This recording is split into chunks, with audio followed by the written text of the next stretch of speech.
नमस्कार दोस्तों, मैं रेखा पवार PSSM ब्लेसिंग परिवार ऑडियो टीम डेरा बस्सी से टॉरकॉम सरादरन की किताब जॉय एंड हीलिंग का हिंदी अनुवाद आपके सामने पेश कर रही हूँ। दोस्तों, ऑडियो नंबर 36 में हम एक नए विषय की शुरुआत करेंगे जो है व्यावहारिक तरीके प्रेम और आनंद को बढ़ाने के।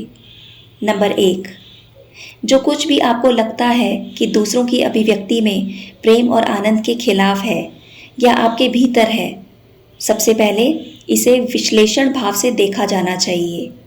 खुद से यह सवाल पूछते हुए कि क्या चीज़ उसे या मुझे इस तरीके से सोचना, बोलना, लिखना या उसी तरह से रहने के लिए प्रेरित करती है।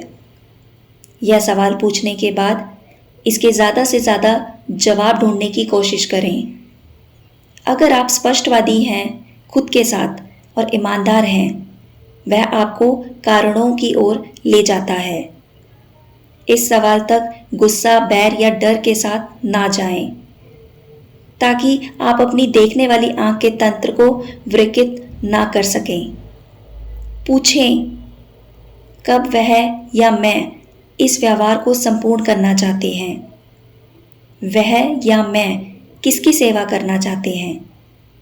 क्या मैं उसे थोड़ी सी खुराक प्रेम और आनंद की दे सकता हूँ और उसके पतन में उसे 1 मिनट का इंतज़ार करवाएं? मैं कैसे अपने प्रेम और आनंद को तैयार और व्यक्त कर सकता हूँ ताकि मैं उसमें प्रतिरोध, घमंड, श्रेष्ठता या जमाव या रुकावट पैदा ना कर सकूं? इन सवालों के उत्तर देने की कोशिश में आप खुद को भावनात्मक क्षेत्र से बाहर खींचते हैं और एक भावनात्मक प्रतिक्रिया होने से बचाते हैं। इस तरह आप अपने आंतरिक उपकरण को परेशान नहीं करते। नंबर 2, दूसरा चरण है हर रोज ध्यान में बैठना। अपने मन को रिलैक्स करें और उसे एक गुलाबी रंग की ऊर्जा के गोले पर केंद्रित करें। बैंगनी किरणों के साथ और अंदर सांस लेते हुए उसे अपने संपूर्ण अस्तित्व में समाहित करें। कल्पना करें कि प्रेम और आनंद आपके शरीर में अवशोषित हो रहा है। जब आप सांस बाहर छोड़ते हैं, कल्पना करें आपका संपूर्ण अस्तित्व उन विचारों और भावनाओं में से शुद्ध हो रहा है जो विचार और भावनाएं हानिकारक, बुरी या शर्मनाक होती है। नंबर 3, तीसरा चरण है एक ऐसी लिस्ट बनाना जिसमें यह लोग हों जिन्हें आप प्रेम और आनंद की ऊर्जा भेज सकते हैं, जिन्हें आप प्रेम और आनंद की ऊर्जा पत्रों के माध्यम से भेज सकते हैं, जिन्हें आप प्रेम और आनंद की ऊर्जा खास तोहफों के माध्यम से भेज सकते हैं, जैसे कि पैसे या वस्तुएं। जब आप ये 3 स्टेप्स 1 साल तक करेंगे, आप देखेंगे कि यह 3 चीज़ें आपके साथ घट रही है। नंबर 1, आप अच्छा और बेहतर स्वास्थ्य महसूस करेंगे और आपके पास ज़्यादा ऊर्जा होगी। आप समय पर ज़्यादा ध्यान केंद्रित कर पाएंगे और एक अखंडता को जो आत्मा का निर्माण करती है उसे महसूस कर पाएंगे। आप आंतरिक परमानंद की हवाओं को महसूस करेंगे जो आपको जीवन के सभी आंदोलन से ऊपर उठाती है। लोगों की यह गलत राय है कि प्रेम और आनंद तभी बढ़ता है अगर वह प्रेम और आनंद के वातावरण में रहें। यह ऊर्जाएं हमारी प्रणाली में बढ़ती है इसलिए नहीं कि वह हमारे आसपास मौजूद है, बल्कि इसलिए क्योंकि हम उतनी ही मात्रा में वातावरण में प्रेम और आनंद डालते हैं। हम प्रेम और आनंद से बहुत जल्दी भर जाते हैं अगर वह प्रचुरता से हमारे ऊपर बरसते हैं। ऐसी ऊर्जाएं हमें पैरालाइज भी कर सकती हैं और हमें अमान्य बनाती हैं अगर हम इसे सामान्य मात्रा में अभिव्यक्त नहीं करते तो। हम अपने आनंद और प्रेम को वहाँ बढ़ा सकते हैं जहाँ उनका अस्तित्व नहीं है। लोग शिकायत करते हैं और कहते हैं हम ऐसी जगह में रह रहे हैं जहाँ द्वेष, बदनामी, नफरत, नकारात्मकता और विनाशकारी भावनाएं हैं और इन सभी भावनाओं को हम पर विनाशकारी असर पड़ रहा है।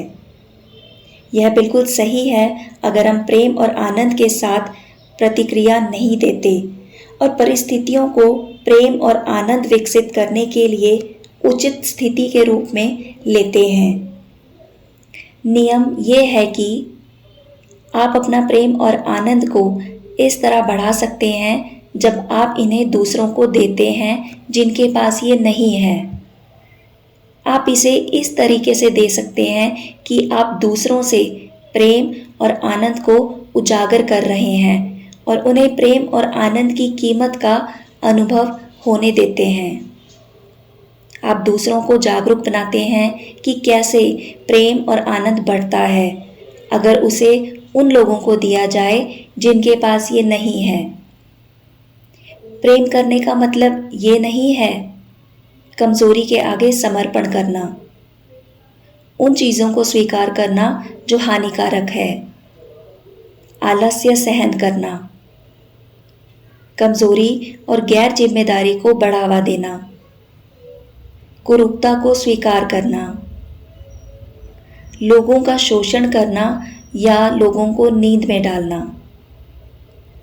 प्रेम का अर्थ है जिम्मेदारी की भावना को जगाना, लोगों की कमजोरियों को ऊपर लेकर आना या उन्हें उजागर करना, लोगों को प्रयास करने और प्राप्त करने के लिए चुनौती देना, लोगों को उनकी आदतों और दूसरी कमजोरियों पर काम करने देना ताकि इन्हें हटाया जा सके, उन्हें ये सिखाना कि कैसे सहयोग करें और अपने अहंकार को कैसे उन्हें खत्म करना है, उन्हें मानवता के महान श्रम में व्यस्त करना, उन्हें ये सिखाना कि कैसे वह अपने घमंड से ऊपर उठ सकते हैं। आप लोगों को ऐसे कामों में नहीं लगा सकते प्रेम और आनंद की ऊर्जा के अलावा। जब आप अपना प्रेम और आनंद ऐसे काम में डालते हैं आप उन्हें बढ़ाते हैं। सच्चा प्रेम और आनंद विपरीत परिस्थितियों में बढ़ता है। आनंद को देने का मतलब ये नहीं है कि लोगों की चापलूसी करना, लोगों को खुश करना, लोगों को रिश्वत देना, लोगों की आदतों और भूख को बढ़ाना या पहचानना, लोगों को आपको धोखा देने देना, लोगों को विनाशकारी पथ पर चलने की अनुमति देना। हम दूसरों को अधिक आनंद कैसे दे सकते हैं?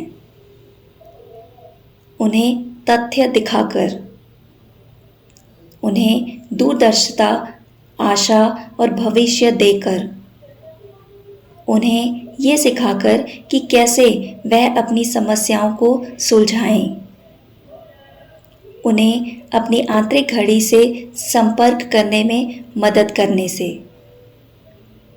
उन्हें अपनी रचनात्मकता बढ़ाने में मदद करने से, उन्हें कृतज्ञता, समर्पण और साझेदारी बताकर, उन्हें दूसरों को आनंद देने में मदद करने से। जब आप प्रेम करते हैं आपके पास आनंद होता है। जब आपके पास आनंद और प्रेम होता है आप रचनात्मक बन जाते हैं। आपके पास उद्देश्य होता है क्योंकि आपके पास आत्मा है। जब प्रेम और आनंद आपके अंदर बढ़ता है आपको कार्य करने की इच्छा महसूस होती है, श्रम करने की इच्छा महसूस होती है और आंतरिक समय की सुंदरता और महिमा को प्रकट करने की आप इच्छा महसूस करते हैं। यह विषय और ऑडियो यहीं समाप्त होता है दोस्तों। अगले ऑडियो में हम एक नए विषय के बारे में जानेंगे। धन्यवाद।